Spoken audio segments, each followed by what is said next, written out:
Welcome to Vetted Conversations, where we delve into the foundations, workings, and current challenges facing our American experiment. In today's confusing world, it's more important than ever to understand what keeps our nation strong and how we, as patriotic citizens, can actively participate.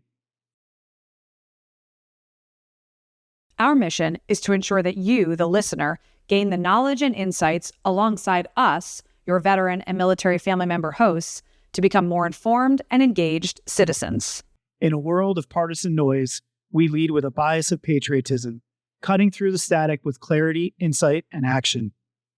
Join us as we learn together and help equip you with the tools to protect and preserve what matters most, our shared American ideals.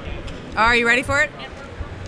We are here on Radio Row at the Super Bowl with fellow veteran and military community member and professional athlete and here ambassador for Sierra Delta, helping connect veterans with service dogs, Michael Smith. Yes, Thank ma'am. you so much for joining us. Thank you. I appreciate you having me. Yeah, man. Yeah. Okay, so first of all, tell us the organization you're talking about as you walk around here today. Sierra Delta. Just out here being an ambassador for Sierra Delta. It's to help any and all veterans receive a service dog. Doesn't matter. A lot of people think of service dogs, you have to have some kind of ailment, amputee, and leg, whatever the case is, and it's not the case. You know what I mean? Sometimes I didn't even realize I needed a service dog until I received one, and I'm fully physically capable of doing whatever I want to do. For me, my service dog Zeus he's more of a buddy. He's a friend. You know what I mean? When I need to be vulnerable with somebody, he's that animal I can be vulnerable with, so it's been pretty cool. That's really cool. I love that. Yeah. Well, speaking of someone who's fully capable, you not only retired recently from the Army, Yes. but you spent how many of the last years in the Army's World Class Athletes program? So I got injured in 2011, so the last 11 of my years have been spent without an arm. The last 4.5 of my years in the Army was with the Army World Class Athletes program. Okay, can you tell us a little bit about that? Yeah, so basically you're a professional athlete for the military. You represent your branch, so mine is the Army, so I represented the United States Army on every single professional athlete stage I could, as a triathlete and as a cyclist. As a triathlete, as a cyclist, and as a... skeleton bobsled. Thank you very much, which is all I want to talk about, because I am the biggest Winter Olympics fan. Okay. And Michael, you told me that most people say, what's a skeleton? And I was first of all like, excuse me, if these people don't know, I don't want to talk about it. Can you though tell everyone who's listening what the skeleton is? Yeah, so skeleton bobsledding is basically you're on a sled and you're going head first down an ice track at like 60 miles an hour. That's exactly what it is. Yeah. Yeah. So people think like joining the military is dangerous, but then you are choosing to go headfirst down an icy. Yeah. There's no other thrill like it. I've jumped out of planes, I've rappelled, I've fast roped, I've done all that exciting stuff. Skeleton is on a whole nother level. Like it's a few moments seconds in your life that when I say everything flashes before your eyes, it's just that. It's amazing. Like I love it. It's nothing like it. All right, so how did you get into that? So being from Texas, I actually was living in Arkansas, Little Rock, Arkansas, and a guy from Texas reached out to me and was like, hey, you're a veteran, we're having like a combine here at AT&T Stadium, do you want to come out? We'll pay for you to come out, it'll be a great representation for adaptive athletes. Sure, why not?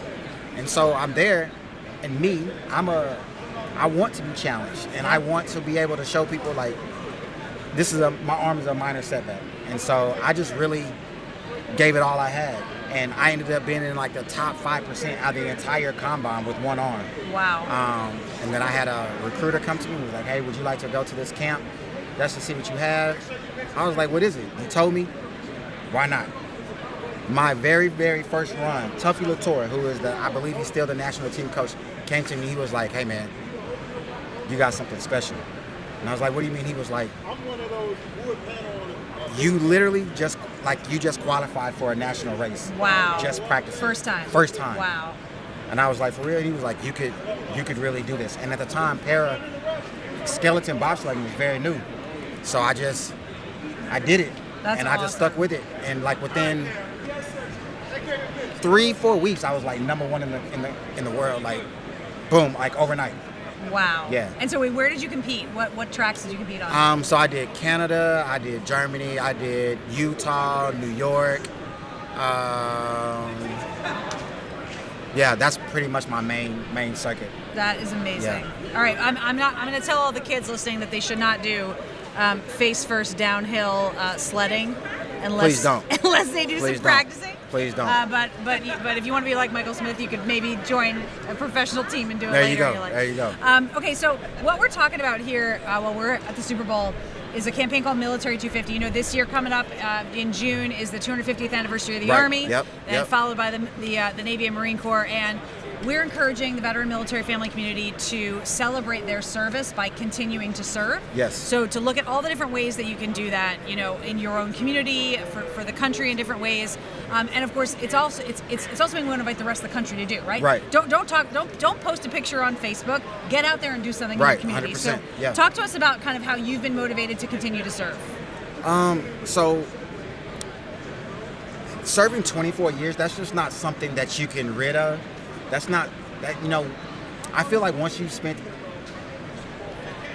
more than 10 years in the military, it's ingrained in you. It's who you are. It has a lot to do with how you perceive and act and things of that nature. And for myself, I don't focus on the amputee population. I focus on us as a whole. Excuse me. I focus on us as a whole because it's very important to me that we all continue to thrive. What I've seen in a lot of cases is service members get out and they don't have an identity before they get out. That, and next thing you know, in the blink of an eye, it's time for them to get out, and now they're trying to establish their new normal. So I encourage people to start to get out before they get out, to get out into communities, be active, you know, start looking for that new identity that you're going to need. Myself, like I a lot of motivational speaking. Even before I got out, I was going to do a lot of speaking on my own, just because raising awareness. And I knew that dark hole I went down. So I feel like I would be less of a person if I didn't pay that forward. So every opportunity I get, I pay it forward. Like no matter who it is. These NFL guys, and they're talking to me and I'm just like, yeah, so, you know, what was it like for you getting out the military? And I was like, bro, the same thing was like for you taking out that jersey. We all go through the same thing, but it's establishing that new norm before you're forced to have to make that transition on your own, you know? Yeah, I mean, that's such a good point. And so, you know, when you think about your process, obviously you chose to stay in Right. after your injury. Right. What was that process like too? So I'll be very, very honest with you. Initially, I chose to stay in because I was scared of the VA system. I was scared of being a veteran. I was scared of falling into that stereotypical hole that everybody goes down and how veterans become homeless. Yeah. So that's why I stayed in at first. But then it became a duty and selfless service, and it just became a part of my mission to show people that I can still be a leader with one arm.